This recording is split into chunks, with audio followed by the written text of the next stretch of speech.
నేను దేవుడి ఇచ్చిన మీ పక్కన కూకుంటాక నేను ఎంత పుణ్యం చేసుకుంటే మీ దగ్గర కూకున్నానండి. లేదు కానీ నేను కూడా నీ విషయాలు తెలుసుకుందామని వచ్చా. నేను ఏంటంటే పేదవాళ్ళకి న్యాయం జరగాలి. అయ్యో మన పరిపాలన చాలా బాగా చేస్తున్నారండి. అయ్యారు చాలా అభివృద్ధిలోకి చేస్తున్నారండి. ఈ వైఎస్ఆర్ గారి పార్టీ వచ్చాక అడుగట్టుకుపోయిందండి మొత్తం. కొంత ఇబ్బంది పడావా? చాలా ఇబ్బంది పడ్డానండి. అయ్యారు అన్ని కరెక్ట్ చేస్తున్నా. ఇప్పుడు మీలాంటి పేదవాళ్ళందరినీ మళ్ళా మెరుగైన జీవన ప్రమాణాలు రావాలి, మీ పరిస్థితులు బాగుపడాలి. అలాగేనండి అయ్యారు, మీరు ఉంటేనే మాకు బాగుంటదండి. ఇంకా చాలా అంటే అండి ఆయన చాలా ఇప్పుడు మీరు ఇచ్చారనండి మీ పరిపాలనలో 2017, 18లో ఇల్లు ఇచ్చారండి. అంత కోర్టు వచ్చిందండి, నేను కొద్ది కట్టుకోలేకపోయానండి. అంతే మొత్తం బిల్లు ఎత్తమే మానేశారండి ఆ పరిపాలన. ఇప్పుడు ఆ ఇల్లు కూడా పెండింగ్ పడిపోయిందండి. ఏదో తినక అలగలగా గోళ్ళు కట్టుకున్నానండి, పైన ఏడేసుకున్నానండి. అయ్యారు సొంత ఇంటి జాగానది మా నాన్నదండి. అదండి మా నాన్న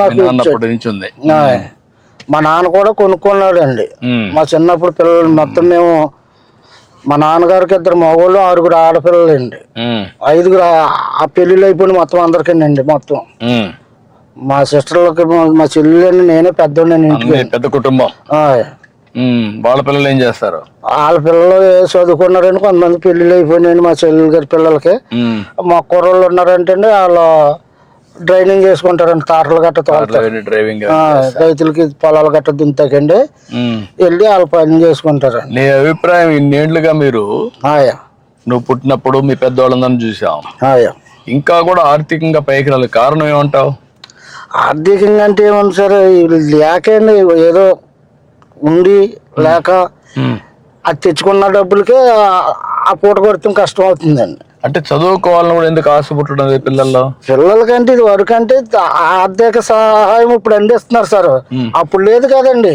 అప్పుడు లేక పిల్లల్ని చదివించలేక ఇప్పుడు నేనే ఉన్నాను, ఇంటికి పెద్దగా ఉన్నాండి. నేను బడిలోకి పోదారంటే ఆ 3వ తరగతి చదివించాక ఎవరికో కాంతం పెట్టారండి. అప్పుడు ఎంత అండి నాకు 3 రూపాయలండి రోజుకండి. గేదెల తోలికి వెళ్తే అండి ఆ తోలికెళ్ళి అలగలగా తిప్పుకొచ్చి కడితే రోజుకి 3 రూపాయలు ఇచ్చేవారండి.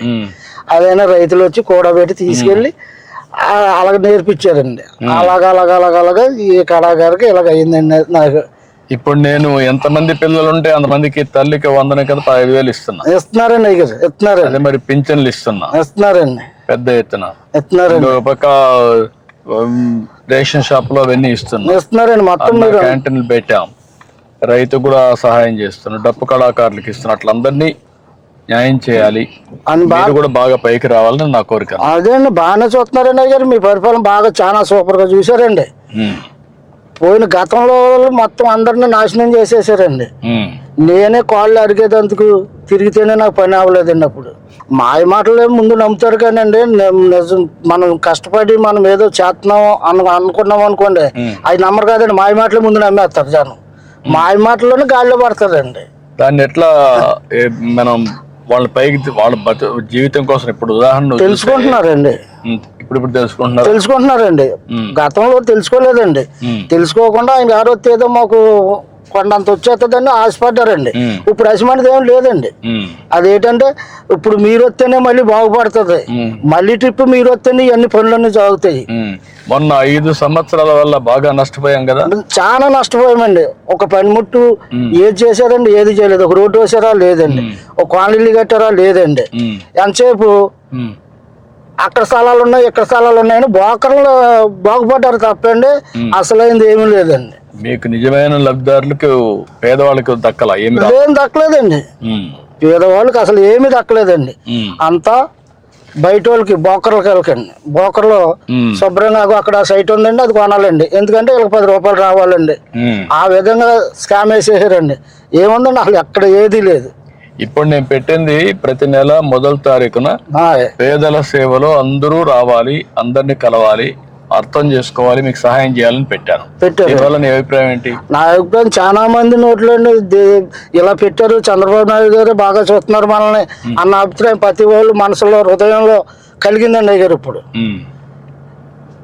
వైఎస్ఆర్కి వేసినా కానీ ఏమీ లేదు మనకని ఇప్పుడు జ్ఞానోదయం తెలుసుకున్నారండి వాళ్ళు ప్రజలండి. అవును, ఎక్కడికో 100కో 1 ఎవరో 10 మంది అలాగ ఉన్నా గానీ మొత్తం 90 మంది కూడా మనకే మన పార్టీకే ఇప్పుడు పక్కన కట్టారండి. ఎందుకంటే మళ్ళీ ట్రిప్ కూడా చంద్రబాబు గారు వస్తేనే కానీ పనులు జరగవు మనకి. అక్కడ ప్రాజెక్టు ఉండదు, ఇక్కడ అమరావతిలోని ఏమి ఉండదు. 5 సంవత్సరాలు చూసామని ఒక అభిప్రాయానికి వచ్చారండి. ఇప్పుడు ఇంకొక పని కూడా చేస్తున్నాను నేను. అయ్యా, నేను ఇచ్చే సహాయం ఇవ్వడం, కేంద్రం ఇచ్చే సహాయం కూడా తీసుకోవడం, రెండూ కాకుండా ప్రైవేట్ వ్యక్తులు సమాజం వల్ల పైకి వచ్చారు కొంతమంది. వాళ్ళు మీలాంటి కుటుంబాన్ని దత్తత తీసుకొని వాళ్ళు కూడా 10 రూపాయలు ఖర్చు పెట్టి మీకు సానుకూలంగా సూచనలు అవన్నీ చేస్తూ మీరు పైకి రావడం. ఉదాహరణ నువ్వు ఉన్నావు అనుకో, నువ్వు చెప్పులు కుడతావు, బాస్కెట్స్ అన్ని అమ్ముతావు, నీకు కాస్త కోస్త దినాన్ని 4 గంటలు పని చేస్తావు, ఆరోగ్యం బాగాలేకపోయినా. అటువంటిప్పుడు వాళ్ళు కూడా వచ్చి కొంచెం ఆర్థిక సహాయం చేసి నీకు ఆలోచనలు ఇస్తే నీకేమైనా జీవితంలో ఇంకొంచెం మెరుగవుతుందా? నేను ఇచ్చేది కాకుండా అవుతుందండి. అవుతుందండి. ఎట్లా ఉపయోగించుకుంటా అలాంటి వాళ్ళు వస్తే మీ దగ్గరికి? ఎప్పుడన్నా ఎవరన్నా వచ్చారనుకోండి సార్, చూస్తున్న అధిక పరిస్థితులు చూసి ఏదో ఒక 150 వేల చేతిలో పెట్టి వెళ్తూ ఉంటారండి. అట్లా కాకుండా నేననేది ఏంటంటే, ఒక వ్యక్తి వచ్చి నీకు సహాయం చేయడానికి, మొత్తం మీ కుటుంబానికే సహాయం చేయడానికి ఆ విధంగా నేను ఆలోచిస్తున్నా. ఒక ఆలోచన, ఇప్పుడు ఆర్థికంగా పైన ఉన్నారనుకో ఒక 10 మంది, కింద ఉన్నారనుకోండి ఇలాంటి వాళ్ళు ఒక 20 మందిని దత్తత తీసుకోవాలి. ఒకరు కానీ ఒకరు ఎక్కువ కానీ. ఒక పెద్ద పారిశ్రామికవేత్త ఉంటాడు, ఆయన దగ్గర డబ్బులు ఉన్నాయి, అలాంటి వాళ్ళు ఒక 100 కుటుంబాలను దత్తత తీసుకుని వాళ్ళు పైకి తీసుకురావాలి. తీసుకొస్తే చాలా బాగుంటుందండి. చాలా బాగుంటుందండి. అలాగైతే కొంత చాలా అభివృద్ధి పొందుతారండి. లేని వాళ్ళు బాగుంటారండి. అదే దానికే నేను ఆలోచించేది అంటే, అది ప్రత్యేకంగా ఆలోచిస్తాను. వస్తే ఇప్పుడు నేను వచ్చి నీకు ఒకసారి సహాయం చేయగలుగుతాను, కుటుంబానికి సహాయం చేయగలుగుతాను. ఒక అన్ని కుటుంబాలు బాగుపడాలంటే అలాంటి ఆలోచన విధానంలో మార్పు వచ్చింది అనుకోండి, స్ఫూర్తి వచ్చింది అనుకోండి, బాగుంటుందండి. అజమాని మార్పు వచ్చినప్పుడు ఇంకా చాలా డెవలప్ అవుతుందండి. మన అది మార్పు రావాలండి, ప్రతి ఒక్కరి దగ్గర రావాలండి అది. ఎందుకంటే డబ్బులు అనేటివి కొంతమందికి అవసరం, అందరికి మనిషిగా చూడాలి. అదండి ముందు ముఖ్యంగా అది చూడాలండి. మనిషిని మనిషిలాగా చూసినప్పుడే సమాజం బాగుంటుందండి.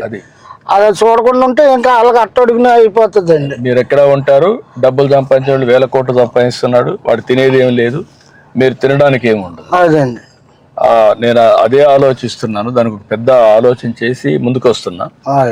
అది కానీ జరిగితే నాకు జీవితంలో ఒక తృప్తి. Please subscribe to Leo news for more videos.